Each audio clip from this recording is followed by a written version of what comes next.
Да. Ага, вот здесь аж догорает, видел? Да. Это вот что такое самодельные патроны. Булат, а, накрутил. Пожалуйста, я думаю, что там и Промысловая охота. Да. Да, Вадим у нас, кстати говоря, ректор Самарского. Как Вадим называется? Поволжского государственного университета телекоммуникации и информатики. Да, связь по-старому.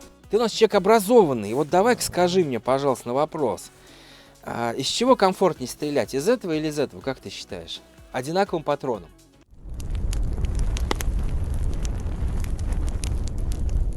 Всем привет, вы на канале Мир это просто. Меня, как всегда, зовут Алексей Борода. С нами сегодня Вадим, привет. Здорово. Здорово.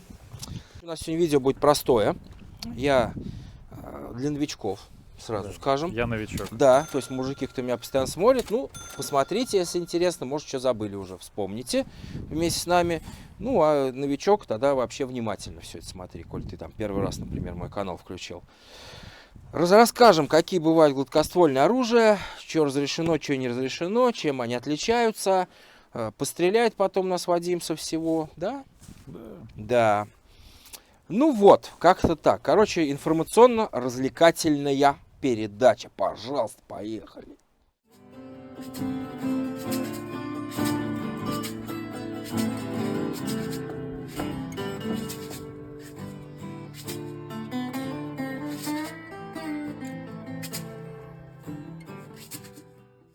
Ну, давай-ка мы, Вадим, тогда с тобой. Ты вообще стрелял хоть раз в жизни? 3 раза перед присягой. Перед присягой. Ну, как и наш любезный оператор, который нас снимает, служивший в нашей замечательной российской армии. Сколько ты же раз стрелял? 2? 2. Видишь, у тебя Я на 1 3, больше. Я на военной кафедре учился, поэтому у нас особые привилегии. На охоте не был, соответственно. Нет. Даже не видел, ничего. То есть... Нет. Прям новичок. Новичок, как раз для твоего видео. Как раз для моего видео. Давно мы, кстати, такие видео не делали. А то мы совсем, Вадим, углубились. Я оружие 300 снял уже. Может, больше даже. То есть столько, сколько вообще в России, мне кажется, они все вместе взятые не сняли. Ну да ладно. Вот смотри, давай пойдем по пунктам. Значит, у нас есть закон об оружии, о гражданском оружии. Мы с тобой граждане. По этому закону любой гражданин Российской Федерации, имеющий постоянную прописку, ну, понятно, то есть не судимый, причем судимые мужики, я там ссылку приложу, не будем сейчас углубляться. Вот обычный мы статистически с тобой мужчины. Семья, дети, там все дела. Чтобы нам купить оружие, нам сначала надо получить, ну, справку пройти, что мы психически здоровы. Ну, мы здоровы, да. Да. Пройти обучение несложное. У меня для этого есть отдельное видео, там ссылочка в описании, там все подробно рассказываю. После этого, Вадим, ты можешь купить, как гражданин, не имеющий раньше длинноствольного, гладкоствольного огнестрельного оружия, ты можешь купить либо вот такой образец одноствольный, первые 2 года, либо двухстволка, такая же, она может быть вертикальная, я специально не стал брать, но много оружия тащить. То есть вот так 2 ствола, либо вот так 2 ствола. Это первые 2 года владения. Через 2 года владения... Его для чего можно использовать? Только на охоте? Или просто только пострелять? Пострелять на охоте. Если у тебя двухстволка вертикальная, ее можно использовать в спортинге. Я тебе отдельно видео накидаю, я же спортсмен действующий. Не только в пауэрлифтинге, но и вот в спортинге. Прямо скажем, спорт дорогой, Вадим, будем говорить честно. В связи с современными событиями, одни соревнования мне обходятся 10-30 тысяч рублей раз. Одни соревнования. Поэтому этот год, честно скажу, я стрелять, наверное, не буду. Ну, скажем, там материальное у всех разное у нас положение. Потому что я знаю миллиардеров, кто пропускал год. Прям вот миллиард, не просто миллионеров, а миллиардеров. У нас с ними видео есть. У них оружие там по 30 миллионов. Такое тоже бывает. И то пропускают, ну, всяко бывает. То есть с ним можно все. Все. То есть как только ты приобрел первое себе ружье, ты имеешь право охотиться на любую дичь, которая по закону допустимо охотиться с ружьем, потому что это не вся дичь. Билет что же, наверное, нужен? Конечно, он параллельно заказывается, там он бесплатный, и вообще проблем никаких нет. Дальше, сейчас важный момент, если вот новички, да, тебе опять же новичкам. Самое интересное на территории России, всей практически, ну, за исключением севера, все охотугодия частные. Это самое интересное. То есть, когда в 90-е мы с вами еще были, ну, такие маленькие, дяденьки, все это быстро повыкупали. И сейчас берешь карту Самарской области, ребят, вот она. Ну, покажем там видео. Вот, обратите внимание, красным цветом выделены государственные охотугодия, а вся остальная область, как и на территории всей Европейской России, это все частные охотугодия. То есть ты можешь прийти в департамент, взять, например, на утку, на гуся, на дикого, она стоит там копейки, Вадим, 650 рублей. И причем за эти 650 рублей ты можешь убить их 150, но их нету. Они все в частных охотугодиях. То есть Их все там подкармливают? Конечно. И перелетка вся, которая летит, все хорошие места выкуплен давным-давно очень понятно. умными и прозорливыми людьми. И вот ты потом за этим зайцем, с ружьем, с патроном за 150 рублей, приехал туда, потратил бензин, ну понятно, купил лицензию, на копейки там это стоит, повторюсь. Ну это понятно, это процесс больше, мы с мужиками вот ездим. Ну как сказать, ну интерес, пятнашку пройти по снегу. Потому что заяц как бы такой парень веселый. Он тебя нигде ждать не будет. Ну да. Он как бы раз и до свидания. Но я больше честно скажу на камеру, я зайца стрелять не буду. Потому что получается нехорошо. Ты его стрельнул, а есть ты его не можешь. Почему? Потому что, Вадим, он от тебя набегался, пропотел, адреналин, и он очень сильно воняет. Ага. Это как вот Чесноком особенно... не забивается? Нет, ни чесноком, ни уксусом вообще невозможно. Это понятно. как, знаешь, новички-охотники рассказывают, что кабаны воняют. Так вот, кабаны воняют в том же случае. Если он от тебя побегает сначала, если ты где-то его с засидки бахнул, он, ну, там мясо как мясо. Он же шел спокойно там. Вот первые 2 года, соответственно, ты можешь одноствольное или двухствольное иметь оружие. Дальше, через 2 года владения сим замечательным орудием, у тебя, кстати, 5, то есть когда ты оформил первое свое ружье, у тебя еще 4 ты можешь купить. То есть ты можешь подождать 2 года, это ружье оставить, пускай стаж идет, первое свое ружье. И, например, докупить, опять же, наше российское, у меня все ружья российские, вот, это уже полуавтоматическое оружие. Я вот нарастил, у меня все, в принципе, все в тюнинге. У меня тут 10 зарядов. Практически автомат Калашникова. У меня, кстати, был и Калаш, я его продал. Тоже такой же, гладкоствольный, Сайга. Это уже интересней. Почему интересней? Планируется, я так понимаю, государство для чего это сделало? Оно нам, к сожалению, не сообщает, но я думаю, что вот ты как бы научился владеть двухствольным, одноствольным, стрелять, да, там примерно. Я сейчас тебе все буду показывать, будем пробовать. И уже ты можешь, рассказываю, случай с охоты, мой любимый. Значит, 3-го дня идем мы, на меня гонят пацаны 2 зайцев. У нас я ж стрелок действующий там, а я, честно говоря, не очень по зайцу стреляю. Зайца не любишь, я понял. Да. Я-то на этих лыжах долбанных охотничьих вот так иду. Холод, метель. Вот не хуже, чем сейчас был. Заяц вот так выбегает на меня, говорит, салам алейкум у меня. И, естественно, он умный, зайцы очень умные, на самом деле, животные. И вот так по дуге, Вадим, начинает бежать. Я, значит, ружье, если что, у нас не заряжено, все, не переживайте. Я вот так стоял. Я все 10 зарядов вот так бахнул. Ничего не попало? Нет. Эти дошли до меня. Ты, говорит, ну, не будем сейчас говорить, Спортсмен. вдруг нас дети смотрят, да. Спортсмен. Да, вот. И вот я к тому, что 10-зарядка совершенно не всегда выручает, хотя навык у меня очень хороший, то есть у меня настрел за 100 тысяч уже перевалил. То ли, Вадим, я не ожидал, то ли я привык к своему спортинговому ружью, надо было с ним охотиться идти. Потому что это нюанс, мы сегодня не будем его разбирать, это уже у нас много циклов с профессиональными стрелками, ну, понял, с мастерами, международниками, заслуженными мастерами спорта. Вес у них отличается. Это Конечно, прям это очень тяжелее, тяжелое. Да, это я под себя делал, но 5,5 килограмм весит. Ну, понятно, с такой массой. Да, и там мне накидали тоже, я когда его снимал, тюнинг там. Да как ты с ним будешь ходить? Ребят, ну я на то и мастер спорта. Мне что с ним, что с этим разницы никакой. Я сам 110, в одежде, наверное, в зимней все 125. Поэтому плюс-минус 3 килограмма для тебя, как бы. Для тебя это пушинка, да? Вообще просто. Ну и понятно, Вадим, на охоте ты все равно ходишь, грубо говоря, ты его постоянно вот так вот держишь. То есть оно, руки, честно говоря, ну нет-нет, вот и часа через 3 уже бицушка так это. Вроде казалось бы, да. Так она также из 3 килограмм будет отваливаться. Ну понятно, если ты долго несешь. да, да. Ну, то есть вот я прям вот по весу чувствую, вот это как Это раз вообще для новичка, легкое, да, это прям. Но, Вадим, тут Мои 80 против твои 100, конечно, это да. отличается. Ты у нас человек образованный. И вот давай-ка скажи мне, пожалуйста, на вопрос. Из чего комфортнее стрелять? Из этого или из этого? Как ты считаешь? Одинаковым патроном. Физика 5 класс. Седьмой. Физика в 7 классе То начинается. есть ты меня так решил. Да, Проверить. пожалуйста. Ну-ка. Нет, я думаю, что из этого будет стрелять комфортнее, поскольку у него масса больше. Конечно. Соответственно, Ну, он будет это... Все понятно, вот вам. А это что, говорит, это я для специальный эксперимент, понимаешь? Я же знал, что ты так ответишь. Потому что когда человек понимает, как он образован, ему не надо вдаваться вот в это во все. Он сразу это понимает, обычная физика.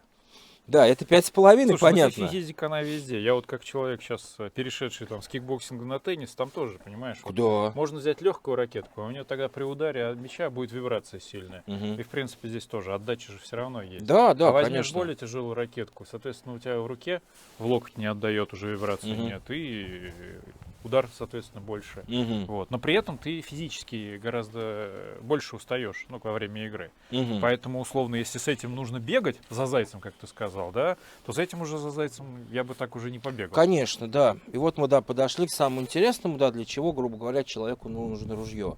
Ты правильно все сказал. Одно за зайцем, действительно. То есть надо его, либо его я теперь брать буду. Ну, я не буду на него ходить, но с мужиками, вдруг кто-то заберет. Стрельнем просто, ну, убивать дичь просто так, это нехорошо. Если пацаны, мы точно знаем, да, что Саня меня заберет, да, мы пойдем стрельнем. Да, я либо его возьму, либо двухстволку. Ну, и это уже, да, это утка. То есть за ситки ты сидишь, стая пошла. Тут уже, да, мы 7-8 уток, как бы с 10 выстрелов ты берешь, когда стрелять умеешь при должном навыке. Какие-нибудь очки, рейтинги там есть, там 10 из 10, там, Нет. 10, по уткам Нет, туда хочу стреляешь. сказать, есть такая штука, королевский выстрел. Я сейчас не буду говорить вслух, кто у нас так стреляет, там, кто меня смотрит, они и так знают нашего тренера сборной России, он теперь по стрельбе. Это когда ты в лодке сидишь, Вадим, и летит на тебя стая, неважно с какой стороны, и ты умственно, ты настолько стрелок крутой, он стреляет, и она падает в лодку в ноги. Это называется короля. Я лично это видел своими глазами, Да, как здорово. он делает. Да, но это уровень такой, что это не то, что охотник, Она это... летит, ее подбивают. Ты она представляешь, еще, как это да, просчитать надо? пикирует, да, Да. как раз это. Ну, Как это прям, просчитать надо все. Да, это очень интересно. Это да, но это опыт, сам знаешь, тут, как в любом спорте, это чисто наработка, опыт. Вот и все. То есть, и вообще, вот как раз на примере вот этих 3 ружей я рассказываю, какие бывают в принципе гладкоствольные виды оружия. И вот мы перешли к моему любимому. Это Так, у нас... длину ты зачем увеличиваешь? Ну вот я вот смотрю, как бы здесь длинная. Да, Ты говоришь, здесь ты увеличил, значит, изначально меньше расстояние. Подствольного ты магазина. подствольно увеличил, Да. все понятно. здесь было вот так. 5-зарядки они у нас с завода идут. Но я все. имею в виду длина, она Ствола? обязательно, она имеет какой-то стандарт. Да, или что-то. сейчас расскажу. Значит, все, кто у нас не образован, но очень любит писать комментарии, причем с ошибками, естественно, утверждать начинают, что чем короче ствол, я до слез каждый Обрез. раз, да, тем, значит, пуля летит лучше. Ребят, я вам всем советую заново пойти в 7 класс и поучить физику. Здесь, Вадим, опять золотая пропорция. Чем длиннее ствол, он же металлический, тем просто оно тяжелее. Например, вот это у меня 75-й ствол. То есть 75 сантиметров, понятно, 750 миллиметров. Это 71-й ствол. Кто, кстати, забыл, какой у него ствол, это все можно посмотреть. Вот это разбираем ружье, здесь написано. Это 51-й ствол, самый короткий. Это помповый дробовик. Мы Это переходим... вот в играх обычно. Да, отвечая на твой вопрос, переходим плавно. Вот я сейчас плавно перейду, отвечая на твой вопрос. Это 3-й вид разрешенного у нас использования, скажем так, гладкоствольного оружия, помповый дробовик. Используется, как правило, для защиты дома, ну и в практической стрельбе бывает, ребята бегают, в тактической, в практической что-то вот стреляют. Ну, сейчас мы сами знаем, что у нас идет, сейчас еще и по кое-чему, да. Почему? Здесь может быть несработка. Порох не загорелся, да, капсуль, бахнул по нему, он не разжегся, затяжной выстрел. Не дай бог, если у тебя ситуация, скажем, ну понял, про чем мы, а там веселья никакого нет. Там счет на секунду Потому идет. что, ребят, да, у меня много там, мы все общаемся, помогаем, понятно. Поэтому они берут тоже помпы, но с длинными стволами. Для чего? Чем длиннее ствол, тем на большее расстояние ты можешь уверенный выстрел сделать. Вот, то есть у них там вплоть доходит, мы собирали тоже, там аж 81-й стволы искали. То есть он такой. И именно помпу искали, потому что, ну, патроны разные, отсыреть могут и так далее. Здесь у тебя, да, ну не выстрелил, ты быстро его перезарядил, он вылетел. у тебя другой пошел. Визуально, ну и в принципе даже и в руке полегче как будто. Он чем- полегче, да. конечно, конечно. Здесь я, Вадим, просто... Здесь металлические шары внутри. То есть я развесовку его делал. Мгм, И у меня спортинговое мое ружье, оно вообще вот так и держится на половине. То есть на пальце прям, как ножи. мгм. Вот, это очень удобно. И это дает преимущество. И дома, когда ты, скажем, и в какой-то там точке, если И не патронов выстрел... сюда сразу сколько заходит? У меня теперь 8. 8. То есть тоже удлинитель. Мгм. Это я все красил сам. Честно говоря, это первая моя была проба пера, покрашена, ну, можно было лучше. На ошибках учимся. Это я делал под мой любимый, господи, как он называется, Бинелли М2 Speed. Бинелли, да, Бинелли М2 Speed, есть у нас видео про него. Очень красивое итальянское оружие. Вот я пытался сделать. То есть, в принципе, вот они, 3 разрешенных использования. Со стволами, повторимся, чем длиннее ствол, Мгм. тем дальше ты можешь вести уверенный, хороший выстрел. Но Мгм. у нас у спортсменов прикол, Вадим, в чем? Есть норматив, называется большой спортинг. Тарелочки вылетают, и они Мгм. расстояние вот как до сосны. А Мгм. тарелочки вот они вот у нас, маленькие. Да, давай людям покажем, если они не знают. То есть там расстояние бывает 50, а бывает 60 метров. 42 это что? Диаметр? Это, скорее всего, серия. серия. просто. Серия, да, диаметр что-то у них 10 там с чем-то. Да, их машинки там подкидывают, и вот мы по ним стреляем. Там, Вадим, в той дисциплине только 81 стволы, плюс еще чоки выносные ставят. У них получается Мгм. у некоторых 85 стволы, там даже 86 я видел. Понятно. А я стреляю компакт-спортинг вот здесь в Ловчем, там, ну так ездим мы по Мгм. России, да, нет, стреляем. У нас мишень может быть в 10 метрах, Мгм. а может быть, ну, 50 уже не бывает, потому что ты коротким стволом не стрельнешь, ну, пускай Мгм. 40. И ты находишь для себя, ну, допустим, у меня там 75 стволы, я, конечно, честно говоря, удлинил бы уже. Получается, что? На 10 метрах, вот мы сейчас зайца на чемпионате России стреляли, он прям, Вадим, вот он прям, ну, мишень Ага. имитирует зайца. Мгм. И на 10-15 метрах, когда у тебя ствол длинный, ты, по сути, пулей стреляешь, она раскрываться не успевает. А заяц на чемпионате России, я тебе хочу сказать, скачет не как тут, когда людей развлекают, они приезжают. Ага. Там скорость в 4 раза выше. То есть некоторые, это кто первые разы на чемпионат России стреляет, он раз, а заяц уже все, а он не успел даже. Мгм. То есть некоторые, ну, мы хитрости знаем всякие, это там отдельное видео, смотрите, мы там рассказываем, как глаза куда закрывать. Может, 2 глазами стреляем, Мгм. а иногда надо, Одним. да. А большой спортинг весь стреляют с этого. Для дома, Вадим, чем хорошо? То есть домой ты рекомендуешь Короткий, вот это, да? конечно. Во-первых, помпа однозначно, потому что ты точно уверен, что у тебя в любом случае все сработает. Но я, Даже если нет я так его. понимаю, что ты сказал, что я сначала могу только это Да, взять, а через к 2 этому через года 2 года только Так вот же, это как могу. полуавтомат, так же, как и помпа. Ага. То есть любое многозарядное ружье ты можешь взять только через 2 года. Но его хранить, наверное. То, что там же Везде. правила хранения очень Нет, сложные. очень, сейф. очень простые, очень простые. Берешь сразу хороший сейф, он недорогой, 30 тысяч, ну, 25-30 тысяч рублей.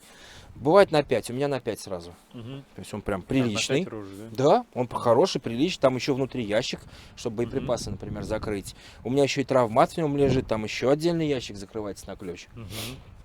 И все, Как вообще. часто участковый приходит проверять? У меня 2 раза был за 5 лет.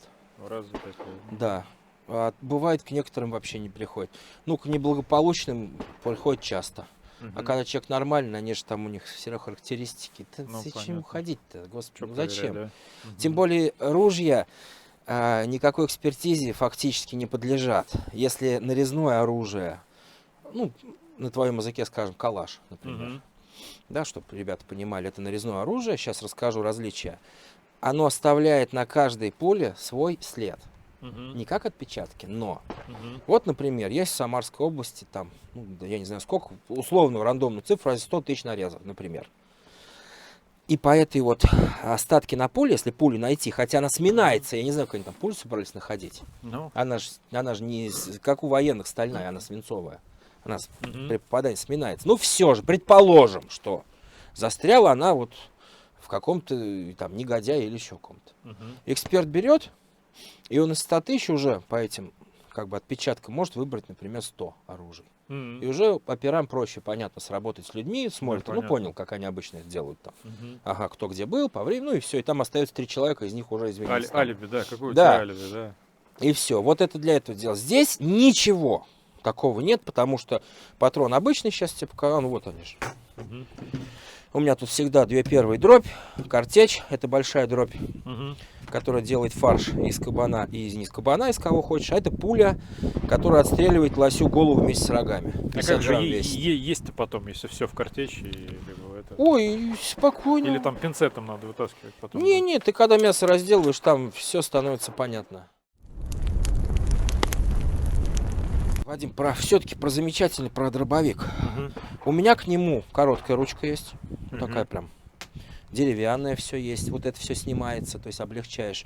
Ну, например, на лето. На мотоцикле я имею право его перевозить в чехле. Мгм. Я езжу иногда прям на мотоцикле, он либо за мной, Мгм. либо вот так я его чехол сделал, он меня прям в Харлей воткнут. Мгм. Ну, как, не как у Шварца, у нас нельзя открытое оружие возить. Ну ты его для устрашения или прям реально? для Не, каких-то ну вот в ситуаций? Ловче еду, например, и с собой взял его, нафига мне на Мгм. машине, если я могу на мотоцикле ехать. Я на чемпионат России Ну, приезжал, у меня ружье за мной. Визуально вот из этих трех мне он прям больше нравится. Ну, это нормальное явление. Он и красивенький стал, Да, он и честно красивенький, говоря. да, и это... Я и внутри он тут даже все Это почему-то, раскрасил. знаешь, как это, как в музеях там смотришь. Да, когда- да, да. Я его специально, Вадим, таким оставлял, ничего не буду переделывать. Мгм. Это у меня как бы Катюша с него периодически стреляет. А ну Мгм. для девочек патрончики поменьше покупаешь, там 20 грамм, и терпимая. Отдача Мгм. терпимая. У нас видео есть, опять же, тем, кто физику не учил. Там накидали комментарии. Ну вот эти вот, понял, Мгм. все знайки, которые видели одно ружье в жизни, и то у деда. Ну все знают, естественно. Я стреляю вот с этого ружья, оно весит 2 килограмма 300 грамм. Да? То есть ничего 2 не весит. килограмма? Да. Но у него развесовка, но я имею в виду центр тяжести. Я его То не есть, регулировал, да, Вадим, вообще не То есть трогал. так вот одной рукой ты не скажешь, что 2 Ну, килограмма. 2, да, 2 300 где-то Потому вот. что вот там перекос-то идет. Ну, с этим вот попробуй, как раз Ну да, я и в 2 раза. сравнил, да. Просто здесь оно развесовано все равно. А, ну. Да, здесь да, да. Оно получается 5. как сюда, больше у тебя. Да, идет. чуть-чуть прям больше. М. Чуть-чуть. Я с патронами развесовку делал, то есть с полными. Прям Мгм. получается на середине вот здесь. И я стрелял с него вот этой пулей. Магнумом 50 грамм, отдача у нее, я посчитал. Энергии Мгм. примерно 60 килограмм отдача у этого выстрела. А я Мгм. стрелял, Вадим, еще на майку летом. То есть, ладно, сейчас вот у нас пуховики там все равно смягчают. И мне было адски больно. До того больно, Вадим, я стрелок со 100-тысячным настрелом. Ты представляешь, а я не, мне больно, я попасть из этого не могу. Значит, сжиматься начинаю. Мгм. Понимаешь, подсознание. Ну, понял, сам знаешь, спортсмен. Что Мгм. такое? Подсознание срабатывает. Я Ну начинаю да. с ним бороться. У меня оператор Серега давно ржет, еще не Женька был, Серега. Сережа говорит, дай стрельну. Не поверил, думал, я кривляюсь. Мгм. Упал, стрельнул. Ну, он не спортсмен вообще, ни разу Мгм. такой он. И он просто упал. То есть он стрельнул, и вот так, хорошо, однозарядно. И вместе с ружьем вот так. Короче, вот очень интересная пропорция, комфортная пропорция 1 к 200. Мгм. То есть это когда вес боеприпаса, ну там, допустим, 32 грамма, ну понял, а это в Мгм. 200 раз больше. Это под какое-то крепление или что? Это снимать, да, это снимать цевье. Оно на наших ружьях, на такого плана ружьях, у всех А, одинаковое. всё Вот про понятно. что я тебе говорил. Здесь у нас Ну, это такой- год изготовления, это 76 стволы, 12 калибр. Мгм. Сужение дульное, а это чок, я сейчас тебе объясню, что это такое. Вот, тут вообще ничего сложного нету. Советские, это же, скажем, отголосок советских времен. Это еще Мгм. когда-то был не ИШ-18, не МР-18, а ИШ-18. То есть вот изобретение там 60-х годов. Ну, вот, внешне, да, очень просто выглядит. Да, да, это с Браунинга слезали. Ну, понятно. Конечно, нет, товарищи эксперты. Конечно, это мы все придумали сами. Но Браунинг почему-то на 70 лет раньше. Но Ага. это по чистой случайности. Да. Как и с автоматом Калашникова у нас вышло, в общем-то, и с пистолетом Макарова. ТТ только мой любимый. Я обожаю Токарева, у него куча всего, чем придумал, помимо известного ТТ. Мгм. Симонов у нас был гениальный конструктор. Ну, об этом сейчас не будем. Так вот, по закону Российской Федерации, ствол плюс ствольная коробка плюс рукоятка Мгм. 81 сантиметр. Мгм. Если меньше, статья. Поэтому у нас дробовиков короче не бывает. Мгм. То есть в США в фильмах мы часто видим практически вот Да. такие дробовики. Ну и прям вот Пилят ходят. специально, Да, да. обрезают, И ходят, и прям продают, у них и Ремингтон, и Винчестеры есть. Прям вот такие вот коротенькие. Очень удобно. Мгм. В пальто там куда-нибудь, Мгм. скажем так. У нас запрещено Ну, Может, с чем это связано? с тем, чтобы вот То есть, всякие когда, жулики ну, не например, носили с собой ну, оружие. в смысле, чтобы проще спрятать было, да? Да, да, да. Не, я просто думал, что там кучность там увеличивается. Нет, еще нет, это что-то. чисто вот ближний бой. У нас Ближний вроде как, бой, да. типа, это же у нас охотничье все оружие. Ага, То есть это оружие категорически запрещено к самообороне. понятно. А вообще у нас законодательство, оно строже, чем на Западе? Конечно, получается, да? значительно. В каких-то областях, но в каких-то нет. Например, на Западе, в некоторых европейских странах НАТО, владельцы нарезного оружия, мы сейчас Вадиму и вам расскажем, в чем разница между гладкоствольным и нарезным. Так вот, там владельцы нареза каждый год обязаны приходить в тир и на 100 метрах, например, в Финляндии, стрелять бегущего кабана. Мишенька. Мгм. Кто не стрельнул, лицензия на год. Финг. И там, значит, лет 10 назад у министра Финляндии отобрали на год лицензию. Ну, понятно. Показательно. Показательно. На нашу страну мы, понятно, все это не меряем, потому что у нас бы уволились вообще все. Да у нас бы и мысли такой ни у кого бы не было. Че уж там говорить. Мы не в Финляндии, слава богу. Слушай, Алексей, а еще такой вопрос. Ну вот я знаю, что некоторые очень пневматикой увлекаются. Мгм. Прям тоже там какие-то целые ружья. Я там даже там смотрел на всяких интернет-магазинах. Там Мгм. пистолет пневматический. Это. А тут получается, то есть пневматика это условно для девочек, а вот это Не-не. типа настоящее для мужиков или Нет. как? Значит, рассказываю. Чтобы купить пневматику, тебе Ага. не нужно ничего вообще. То есть ее даже То есть я можно... завтра уже иду и Да, покупаю. уже тебе всё. можно просто надо, вот чтобы такую купить, это там 120-150 тысяч рублей. Мгм. Плюс тебе надо, чтобы ее накачивать, это еще 30 тысяч рублей, плюс прицел это еще 20 тысяч, ну 200 Накачивать, в тысяч. смысле, баллоны какие-то, Да, там, там специально насос высокого давления. Мгм. Вот, я баллон не использую, у меня насос. То есть это вот это в круг все 200 тысяч стоит. Это с разрешением, это все контролируется. То есть многие почему-то люди этого боятся. Ну, Мгм. многие не могут. У нас, ну, есть люди с 2 статьями там и так далее. Мгм. Просто не могут. И они берут пневматику. То есть это выбор каждого человека. Самое страшное во всем этом, что с ней нельзя охотиться. Вот это Мгм. самое страшное. Ну, то есть это для тех, кто вот там с мужиками решил пострелять просто, Например, да, да. по баночкам. Например, да. Есть олимпийский, кстати, вид спорта.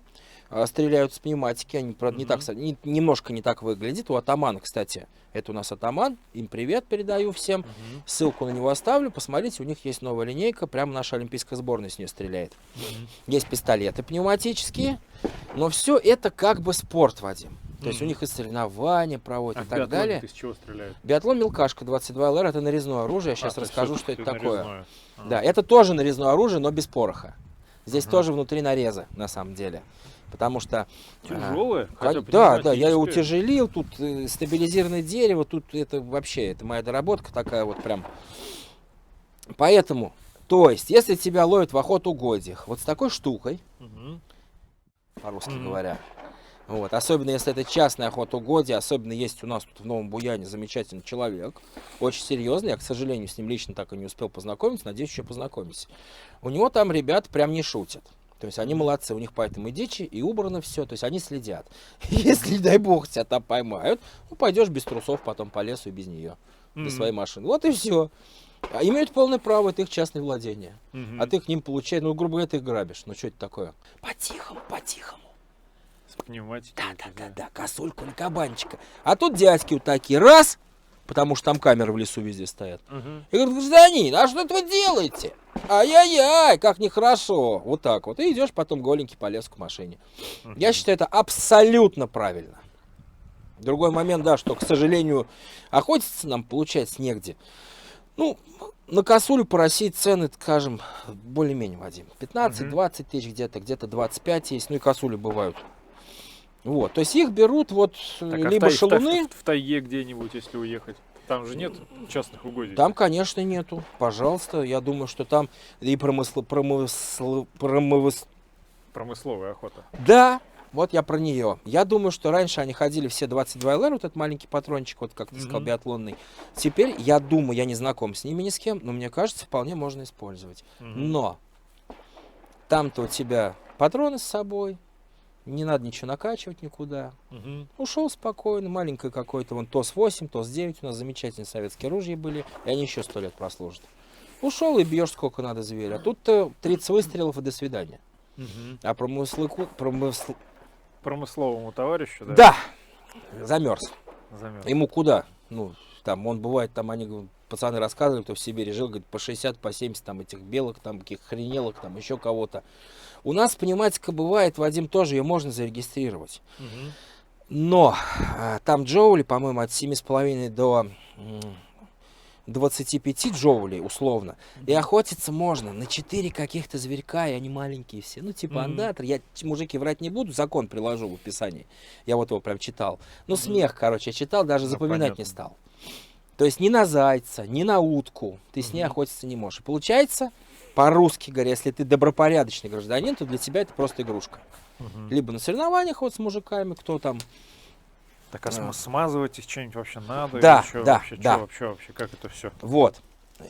Вот, кстати, у нас, значит, товарищ мой, Сашка Бектулов, у нас есть видео, мужики, там, кто нас смотрит, сам изобрел вот это средство, а он стрелок, и стрелок очень хороший, именитый, спортингом занимается. Вот это вот отличная смазка. То есть она вот... Она по консистенции-то какая вообще? Да, давай посмотрим. То есть это... какое-то- Ну, такое маслице, знаешь, вот оно. Ага. Оно удаляет Просто нагар. иногда для автомобилистов рекомендуют там взять пушечное сало. Там. Не-не-не. Такое. Здесь лучше не шалить, особенно кто новички нас смотрят. Есть зарекомендованные вещи от профессиональных людей. Тут возвращаясь, мы рекламировали Сашино масло уже, потому что мы все попробовали, включая нашего Олега, который тренер сборной России, на минуточку. Ну, не мамкин Рэмбо, который пишет комментарий, понятно, они-то лучше знают. Ну так, человек просто, да, там подумаешь, А что значит нейтральное оружейное масло? Как бывает, сказать? Бывает не нейтральное? Да, оно бывает щелочное, там для нарезов, там, знаешь, оно убирает лишнюю там остатки металла, да. там. Это все же приводит твое оружие в вид, который ты купил. Ну, понятно. То есть Я он вот вижу, убирает здесь написано нагар, от нагара, весь. свинцового Да, налета, да. продукт сгорания. То есть все это чистится, оно недорогое. То есть у нас есть очень распространенная кое-какая вещь, не будем их рекламировать, все сейчас поняли, на Б называется. Она стоит, сколько, Вадим, по-русски говоря, не будем ругаться, я обещал сам себе и маме, что я не буду больше ругаться. А это стоит там чуть ли не в 3 раза дешевле.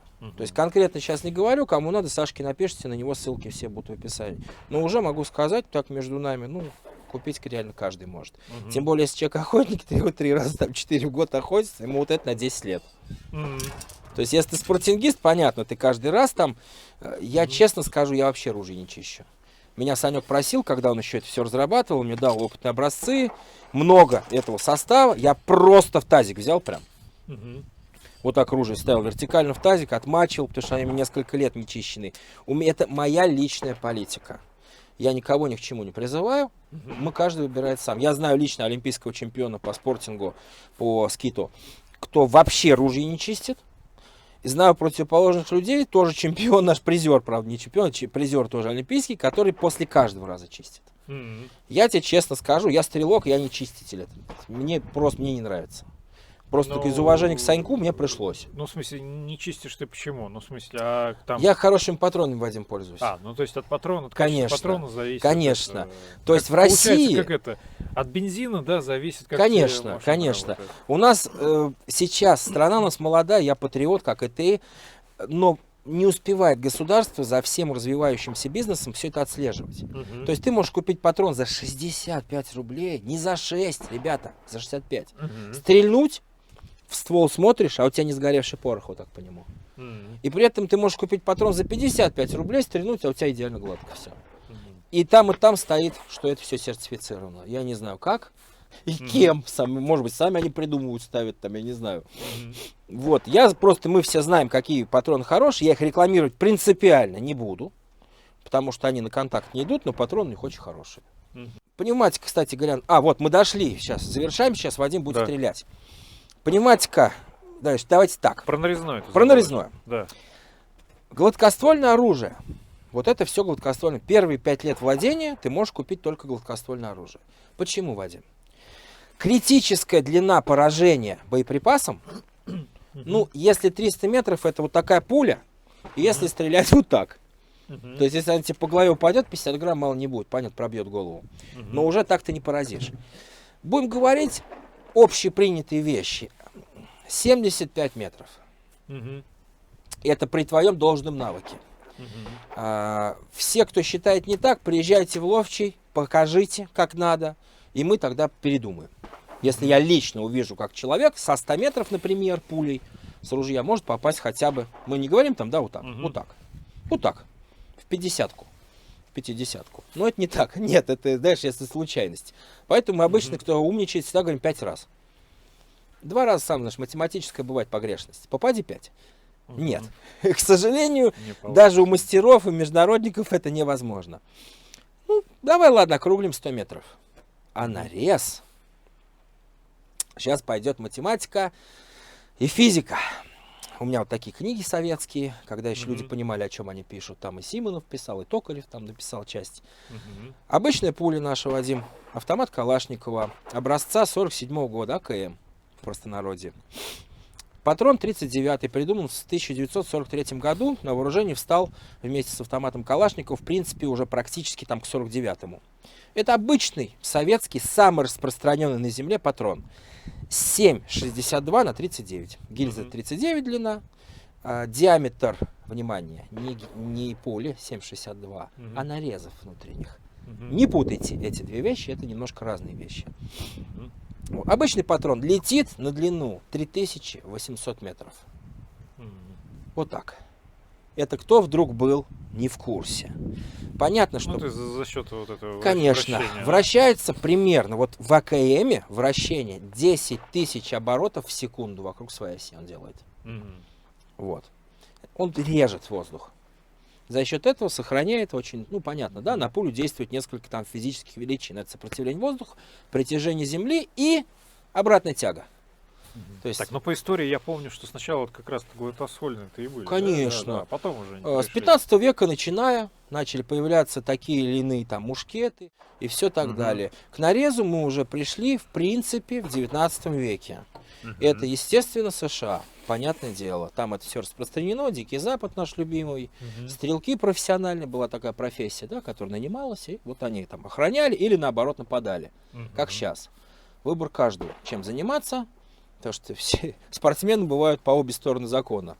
Да. Да. А учет-то идет этих спортсменов-то? Спортсменов? Да. Этих? Да. Конечно, конечно. Или наверное. только снайперы? Смотри, со снайперами вообще история очень интересная у нас в стране. Раньше, когда был Ворошиловский стрелок, там, я полностью всегда за. Почему? Государство точно знало, кто стрелять умеет. Мы этот момент упустили. Я думаю, сейчас, в связи с современными событиями, все это заново восстановится. Почему, Вадим? Я, например, в рамках соревнований, это я не просто там обманщик, да, это в соревнованиях регламент. Я с калаша стреляю 500 метров открытым прицелом в 30-сантиметровую мишень.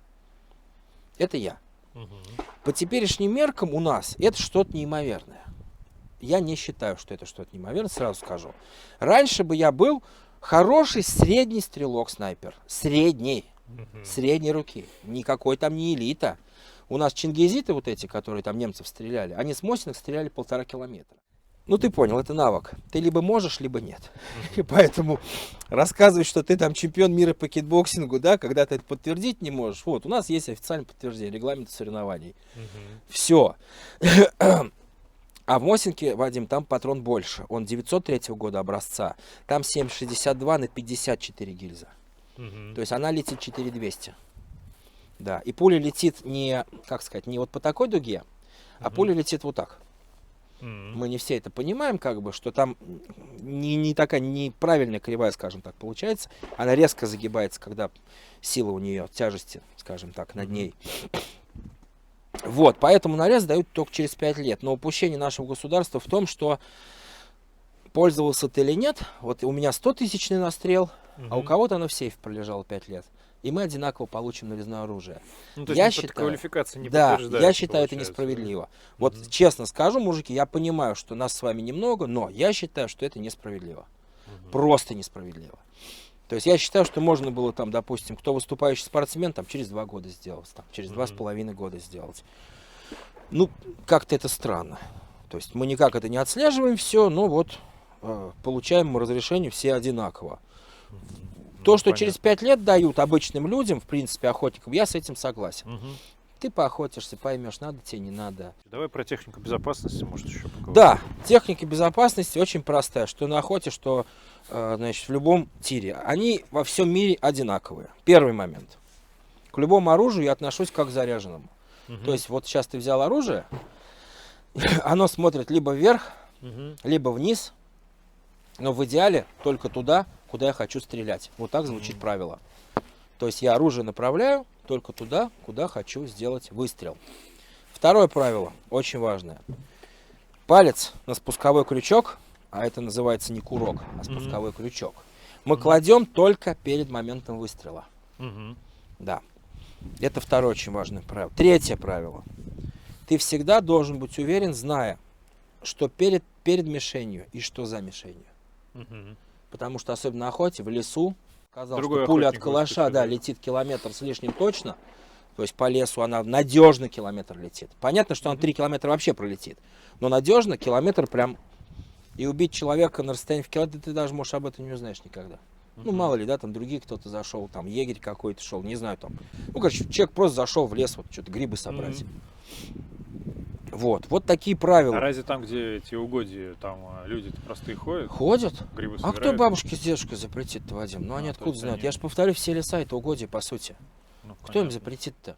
Мы, кстати, Ну, в Ловчем, что в городе Тольятти, пострелять, отдохнуть, ресторан, все дела, ссылочки все в описании. А вот если, ну, вот сейчас ты говоришь, как бы вот о рекламе, там, Ага. в смысле, там, рекламируешь там Ловчий, вот. А если с семьей захочешь приехать, нужен инструктор обязательно? Я Да, же конечно, ничего не соображаю, конечно, так, конечно, допустим, да? конечно, Мне конечно. нужен инструктор. Я вот, допустим, тебя зову, говорю, слушай, организуй мне вот, да, семейный праздник. Да, я тебе зову, даю инструктора. Говорю, к кому тебе пойти. Всё, Поскольку я тут не работаю, вот, Ага. я тут просто все снимаю, мы с ними очень дружим. Вот, очень дружим. Поэтому, да, в любом клубе России, уважающим себя, скажем так, и думающим о безопасности своих клиентов прежде всего, только с инструктором. Инструктор, как правило, совершенно бесплатно обходится. То есть вы выбираете ружье, там, или карабины какие-то, или пистолеты, оплачиваете все это дело, инструктор вот с Всё вами здесь просто... можно, всё здесь Все можно. здесь. Здесь просто в Ловчем еще что круто, можно покушать, отдохнуть, тут ресторан, гостиница, все есть. Вот и все. Но везде техника безопасности превыше всего. Даже мы представим, что вы там какие-то классные охотники, нормальные мужики, да, там, ну, скажем, вот ты со мной, мы поехали вместе, да, что нам бояться-то? Но мы не знаем с тобой, кто там стреляет. Потому что были у нас инциденты кое-где, я сейчас не буду говорить где. Значит, еще по технике безопасности. Обязательно наушники и желательно очки. Вот. Ну, Кир, тебе не будем давать, Вадим у нас с дочкой.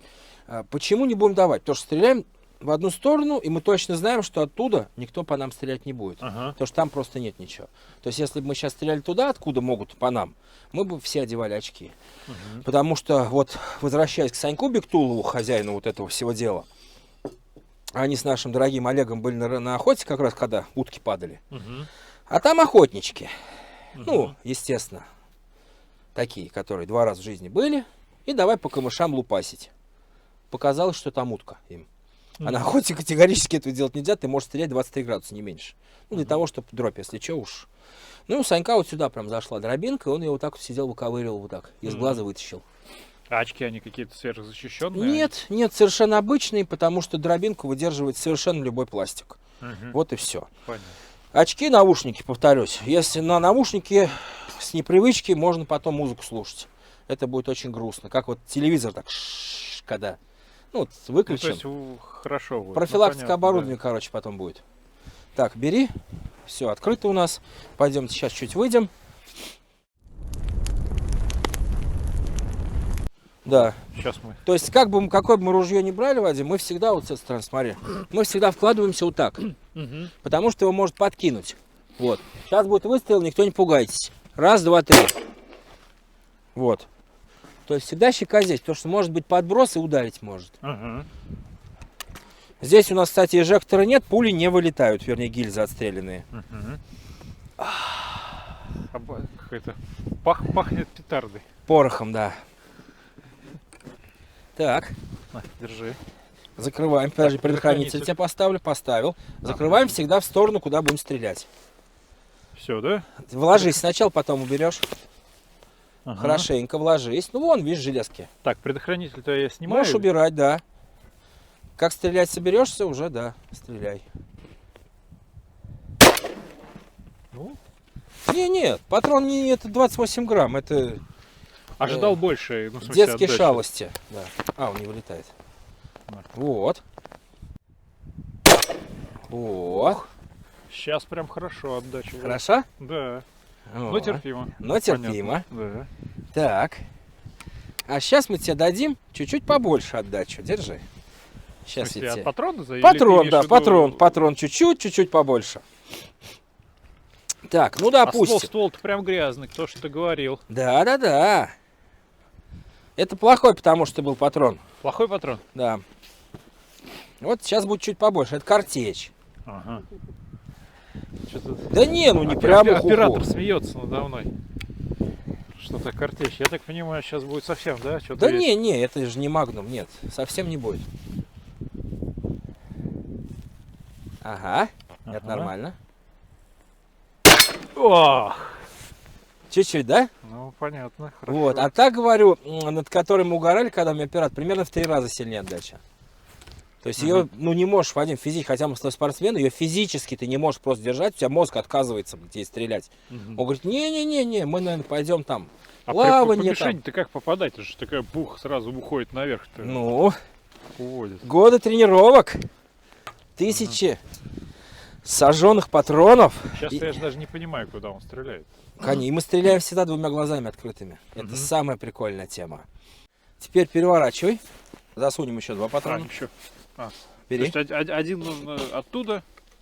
Да, остальные все сюда загоняем. Опс, Сильнее. оп, блин. Ничего страшного. Так, а он уже намокает? Давай его я нельзя, его, да, отряхну. Вот это засовывай. Ага. Вот. Я все равно, в принципе, в саньковском масле, поэтому ничего с ним не будет. Все, предохранитель стоит. Прицеливайся. Пробуй 2 глазами. То есть ружье в любом случае стреляет туда, вот куда у тебя палец стреляет. Отлично. Теперь нужно на себя резко. Отлично, видишь? О, пошло дело. Отлично, то же самое. Эх, видишь, как заедает. Да. Ну, разносится. Вот. Вот. Вот это вот помпу-дробовик. Мгм. То есть так, конечно, он работать не должен. Я его... Придется мне теперь его Но разбирать. на нем действительно проще стрелять. То Да. есть за счет массы, как ты его удерживаешь. Да, и- да. Так, сейчас мы тебе дадим полуавтомат. Вот это будет вообще интересно. Вот мы добрались до Мурки. МР-133, ну понятно, в тюнинге. Так, на всякий случай предохранитель. Кнопка. Мгм. А, и он Защелкнулась, сам загоняет да. его, Для образца возьмем 3. Ее единственное, Вадим, ее надо вкладывать. Почему? Перезаряжается газами. Если ты не довложишься, она может не перезарядить. Мгм. То есть так она стреляет вот таким образом. Вот. Это ты один раз нажал на Нет, спусковой? все 3. А, все 3 раза нажал, да? Я быстрый палец. Быстрый Я палец. очень много раз могу стрельнуть, да. Чик-чик-гагуч-гук, быстрый палец, да? Да. То есть вещь классная. Полуавтомат. Автоматическое оружие у нас запрещено. Мгм. В России мы, кстати, забыли об этом сказать. А что значит еще автоматическое? Ну, вот автомат Калашникова нажал, у тебя весь рожок. Понятно. То есть я вот нажимаю Да, на эту кнопку. предохранитель. Так, предохранитель. Направляем туда, да. Ага, нажимай. Ага. Все. Так, Засовывай 2 патрончика. Здесь помягче, чем там. Ничего страшного, у нас еще есть. Это с непривычки нормальное явление абсолютно. Все, прицеливаемся. Так, а это ты вот делал или это не надо? Это уже все не надо, все, у тебя все готово к стрельбе. Предохранитель только убери, не забудь. И вложись нормально, Вадим. Ты нормально вложился? Ага.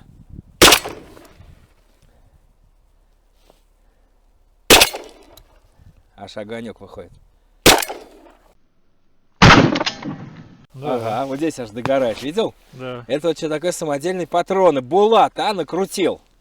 Это прям... Прикольно? Это прям чувствуется, да. То есть у него прям и развесовка очень хорошая в руках держится, и как бы комфортно держать, и нет такого, что прям там Ага. тебя болтает или еще что-то.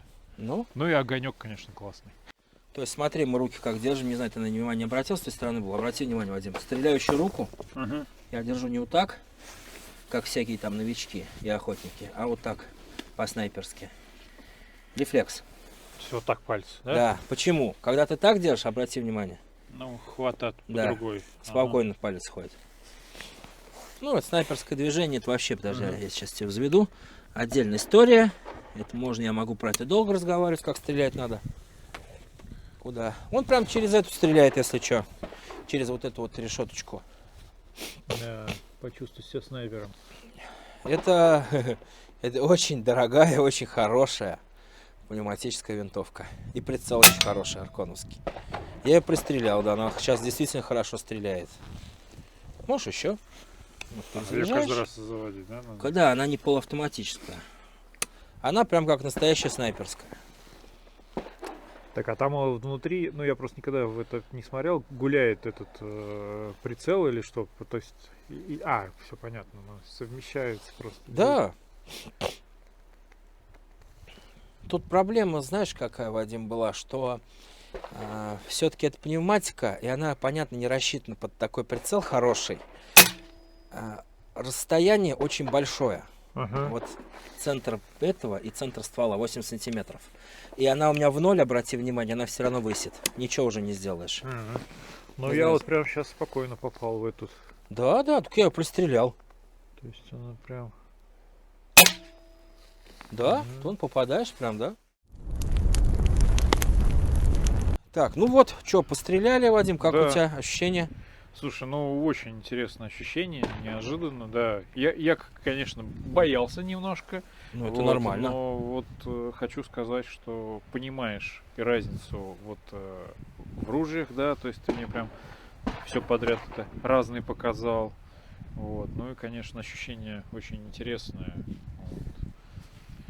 Да, и здорово, что есть вот, допустим, такие клубы, как Ловчий, они по всей России есть, что Мгм. человек, например, даже прежде чем купить, может приехать, посмотреть, попробовать, что ему зайдет, Да, что не потому зайдет. что здесь ты понимаешь, что нужно подбирать. Опять Да, же, да. На любителя, скажем так, все. У меня много оружия, ну, просто как бы я оружейник, но по итогу я тоже, Вадим, если бы сейчас, я бы взял там одно, наверное. мгм. Вот из, из скажем, этого гладкоствольного. что ты Ну, взял? пускай два. Два? Помпу обязательно, понятно, для дома Ага. там, для удобства. И полуавтомат.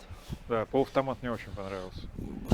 Шикарно. Я тут, Да. по-моему, 173 грамма добавлял. Все это Мгм. мерил на весах, там все это. Ну, интересно очень все это было. Ну, получается, 3 все равно. Я же в спортинге участвую, мне без такого ружья никак. То, что Мгм. спортинг с них тоже стреляют, но когда ты выходишь уже на уровень, там, допустим, России, хотя бы, скажем так, это не очень моветон. В Мгм. соседи отлетать будет. М. Вот. А спортинг мешать все-таки, будет. да, такая интеллигентная очень стрельба, королевская стрельба называется. Она и началась с Англии, с лордов, Мгм. как обычно, английских. По голубям стреляли, запускали голубей и стреляли. Мгм. Ну, как-то на тебя все уже смотреть будут, да и самому становится некомфортно, потому что, ну, как неприлично это, скажем, Ну, в обществе, понятно. да. Когда ты в То есть других людей... есть определенные свои джентльменские Конечно, правила, да. которые нужно соблюдать. В США, как обычно, все они клали на все правила. Там в основном люди стреляют, ну, не в основном, ладно, процентов 40-45 даже так, стреляют с полуавтоматов. Причем Европа и мы стреляем с дорогих ружей, ну, кроме меня, у меня денег на них нет. 3, 5, 7 миллионов, много спортсменов есть у нас, 10 миллионов, 15 миллионов ружья. США стреляет с обычных Ремингтонов, Винчестеров за $800. Мгм. То есть у них политика, как у меня. Вот кончилась она у меня, я его выкинул, Мгм. пошел за 50 тысяч, купил себе новое. Мгм. Вот. Но когда спорт высоких достижений, если у тебя сломалось ружье на подготовке к Олимпиаде, на Олимпиаду ты не едешь. На этом Мгм. все. Мгм. Это миллион настрел с этим ружьем опять. Мгм. Понятно. То есть там Все имеет значение. очень каждый, да. большое, но это уже совсем другая история. Да, Вадим у нас, кстати говоря, ректор Самарского. Как Вадим называется? Поволжского государственного университета телекоммуникации и информатики. Да, связь по-старому. Мамка у меня там, кстати, еще по-старому училась. связь, да. Еще. Вот, так что вот все мы вот, как говорится, под Богом одним ходим, скажем так. Да. Спасибо тебе очень. Да, всё Вадим, очень интересно. рад был тебя увидеть. Да. Да, тебе спасибо. Канал Мир это просто. Лайк, колокольчики, подписки. Пока-пока.